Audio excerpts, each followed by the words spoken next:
Leaders at Denver International Airport say the man who jumped a fence there, went onto a runway and got hit by a plane, had come there to die. They said today it was a suicide. Airport CEO Phil Washington says there was a 3-minute gap between when the airport's radar system first detected movement near the perimeter and when the man scaled the airport's 8-foot barbed wire fence. Washington says the employee monitoring the camera did not initially notice the man walking toward the runway because the cameras had also picked up a herd of deer nearby and because the view was obscured by ditches. 2 minutes after the man made it over the fence, he walked in front of that Frontier Airlines plane approaching takeoff. The man was killed instantly and the plane was evacuated after an engine caught fire. Washington says the airport is conducting a review to see how they could better monitor their 36-mile-long fence line, but he said that hardening that fence itself might not be an option. Since this incident, we have been asked, why don't you electrify the fence? Or why isn't the fence taller? Or why don't use razor wire instead of barbed wire? Safety and security, again, is always our top priority. We don't want our fence to be deadly. And even if the fence was taller, we believe a motivated individual could find a way to penetrate it. Still a lot to learn about this. Denver police are investigating, so are the feds. They haven't figured out, or at least they haven't said, how that man managed to get to the far side of the airport. Officers haven't found a bike or a car near the fence. Now, we do know a little bit more about the man who died. We know that he had a criminal case dismissed last month because he was found mentally incompetent to stand trial.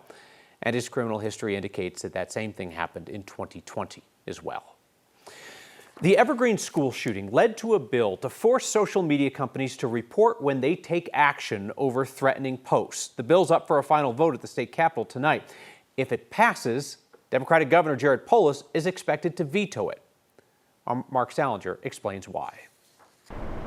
Months after the Evergreen High School shooting, a bill that aims to stop similar tragedies faces its final vote in the state Senate. And I'm incredibly enthusiastic about its prospects.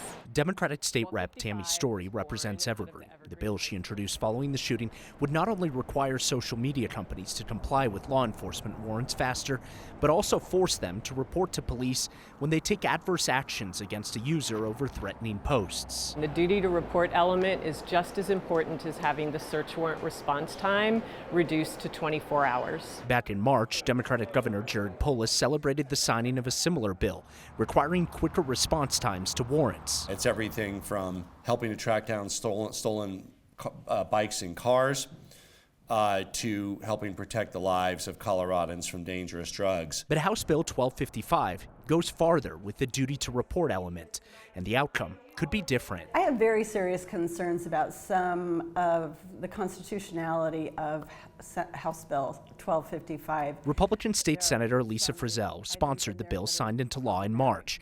She's concerned Representative Story's bill goes too far. Is it constitutional even? And that is the question that the governor is posing, and I myself and my colleagues in the Senate are posing. Democratic Governor Jared Polis for months has signaled opposition to the bill being voted on today. In March, he told us House Bill 1255 would unrealistically demand social media companies act as a proxy for government surveillance, and it could violate the First and Fourth Amendments.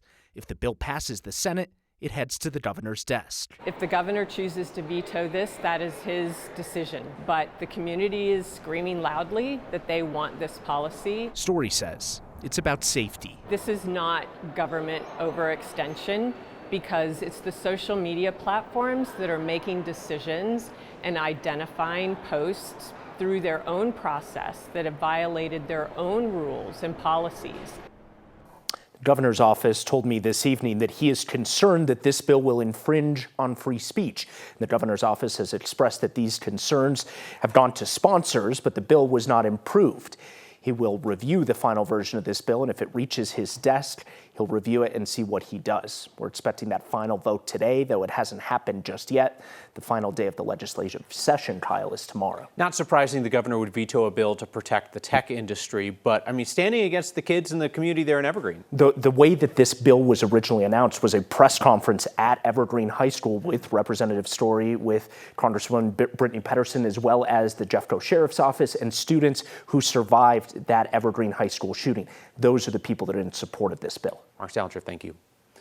A federal judge is ordering some ICE officers to go through retraining in Colorado. A civil rights group accused immigration agents of blatantly disregarding a court order that bans warrantless arrests. Judge R. Brooke Jackson found that some ICE agents in Colorado are violating his order from November, which blocks agents from making warrantless arrests unless they determine the person is in the U.S. without documentation and is a flight risk. The ruling is part of a class action lawsuit filed by the ACLU on behalf of 4 people who were arrested without warrants. That includes 19-year-old Caroline Diaz-Goncalves, who was arrested by ICE agents after a traffic stop on the Western Slope. Immigration advocates argue that these warrantless arrests are the result of racial profiling, that they're just meant to fill arrest quotas handed down by the Trump administration. In his order today, Jackson said that ICE agents have received insufficient training on how to comply with the court's order, and that some officers, quote, have an inadequate understanding of their obligations. So the judge is ordering all ICE officers in Colorado to go through new training and to provide additional documentation for arrests without a warrant. A jury in Douglas County just handed down one of the largest civil judgments in Colorado history, $24 million for a man targeted in a false criminal case by Parker police. Robert Dial sued the former detective with Parker PD after he was arrested in 2022 on felony charges of tampering with evidence. The charges were dismissed 5 months after his arrest, but his attorneys argued the case led to him losing his job, the loss of his reputation. The case centered around Dial's son, who shot his roommates, killing a man, injuring a woman. His son called him and confessed to the shooting, and Dial told detectives that he hired his son a lawyer.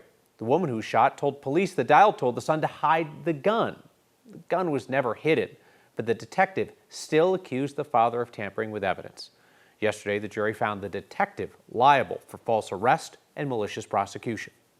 You can't arrest and charge somebody because they say, I got my son an attorney, I'd like to have an attorney involved. That's a constitutional right. And it's not only a right, it's a good thing to do.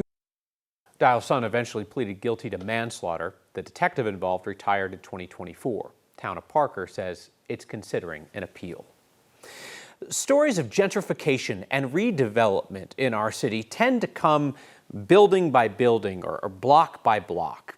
Tonight, our Angelie McCall tells us about a group that is stepping back to take a wider view of what's happening to the whole Little Saigon area at Federal and Alameda.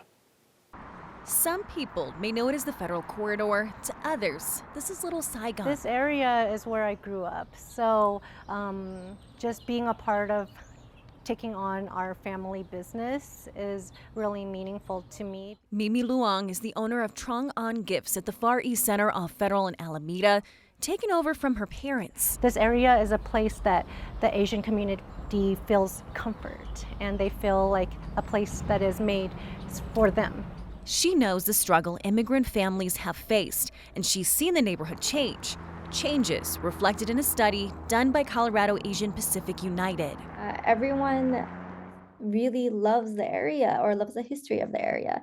There's a desire to preserve the cultural identity, and many people want to stay, but they just can't afford to. Executive Director Joey Haas says the study took about 3 years, with findings about displacement to residents and businesses. And we need to make sure that people are being protected and looking at things like zoning, legislation. The study dives deeper into obstacles businesses face, like affordability and infrastructure. It's important that business owners and people who are most impacted have an actual say in what that future looks like. Through life, there's always going to be change. You cannot prevent change. To preserve is a different story. How can we keep these cultural traditions and businesses here? Some of the recommendations of the study include launching a community advisory group along with protections like guaranteed financial relief for impacted businesses during construction, like the upcoming bus rapid transit project, and even addressing public safety as businesses report heightened burglary and vandalism. And Kyle, we know from that BRT project on Colfax, that is something that businesses have really struggled. We've even reported that businesses can't stay afloat when, these large construction projects, and so they know that this is also coming to their community and neighborhood too. Yeah, understanding that, redevelopment, gentrification are just some of the threats that are posed to small businesses in our community, and this idea that if the community wants to save places, how do we do it proactively as opposed to like, oh, look, there's another gaping hole? Right, because now is the time, right? Because at some point it's too late. And so that preservation conversation is something that they want now. And this is recommendations, but they're hoping that city leaders will take them up and also, adhere to some of these advisements. All right, we'll be watching. Angela McCall, thank you. Suncor is getting a lot of scrutiny after its latest flare-up. But are we holding Colorado's biggest polluter to an unfair standard? Oh, mountain bikers are upset. They're just looking to squeeze bikes out. Mountain bikers in Boulder not happy about the idea of splitting custody of their favorite trails. That's next. An ethics committee at the state capitol says a Democratic caucus leader's handling of their funds was a mess and probably an ethical violation, but not a crime. The committee's considering a complaint against Representative Mandy Lindsay from Aurora. A fellow Democrat filed the complaint, alleged that Lindsay frequently mixes the caucus funds and her own personal funds, writing herself a $6,000 check to pay for a caucus retreat, using the caucus credit card to book herself a motel room on a personal trip. Lindsay says some of the charges were a mistake. Other times she personally fronted money for caucus expenses, then reimbursed herself. A bipartisan ethics committee met this week and said that Lindsay's poor accounting practices raised some concerns, but they don't think that there are underlying criminal violations. At this point, she has two choices. She can request a hearing where they go through the evidence, or the committee can just go ahead with a final report and a recommendation. The Suncor refinery is a real smoke show, and not in the complimentary sense, but we got to thinking this week, maybe we are being too hard on Colorado's biggest polluter for occasionally belching black and yellow smoke for our lungs to enjoy. Perhaps it is unfair to compare Suncor's emissions to other industries when Suncor is Colorado's only refinery. So we look to see, maybe Suncor's pollution isn't that bad compared to other refineries. Actually, it is. So nobody expects a refinery to be clean as a whistle, but in 2023, the EPA compared incidents and malfunctions at Suncor to 11 similar refineries across the country. And that analysis found that Suncor was far and away the worst for releasing excess sulfur dioxide and had the second most releases of excess hydrogen sulfide. The EPA said that the high rate of incidents at Suncor is likely due to their inadequate maintenance of their aging equipment and their outdated electrical system. Suncor's got this long history of violations, right? But it doesn't pay very much for them. Honestly, Suncor doesn't have much of an incentive to invest in maintenance or upgrading its facility if it knows that it's not going to be held meaningfully accountable to for its violations. All right, so what would be meaningful? The state hit Suncor with a $10 million penalty for repeated air quality violations in 2024. It was the largest penalty for a polluter in Colorado history, but it was $10 million versus Suncor's $2 billion in quarterly profit.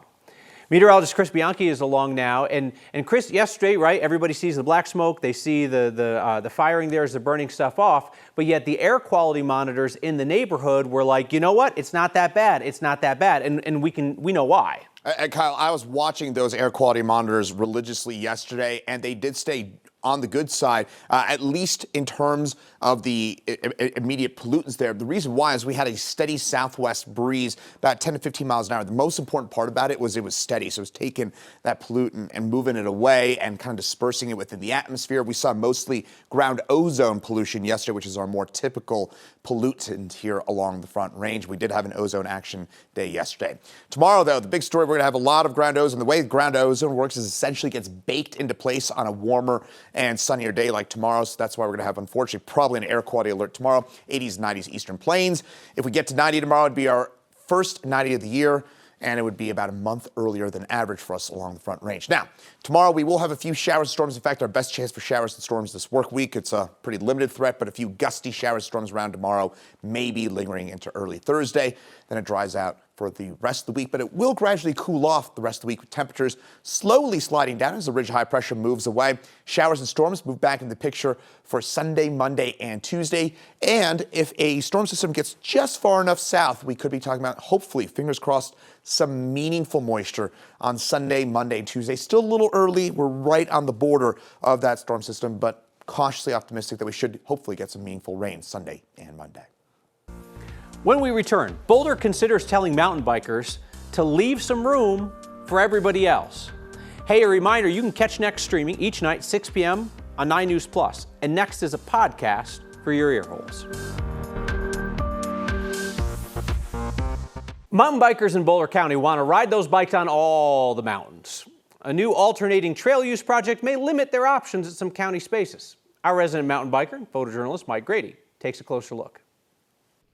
The only thing I don't do are full rebuilds on dampers. Talk of dampers, derailleurs, and droppers is common at Redstone Cyclery in Lyon. Wheel build on a Yeti. Dave Chase owns this shop. All kinds of fun stuff. Maybe a little less fun when 9 News pops in. Tell me about Boulder County's alternate trail use pilot project. Okay. It seems like they are looking to close trails to mountain bikers to make better experience for hikers and equestrian. The pilot program is looking at trail use in open space managed by the county. Also, he's going to talk to Claire today. Claire Levy is a Boulder County commissioner. Yeah, we are piloting having 1 or 2 days set aside on certain trails for hikers and equestrians, and limiting mountain bike usage on those days. Levy says new purpose-built trails for hikers or bikers are not an option. I know that's what the mountain bike community is calling for, but we buy our open space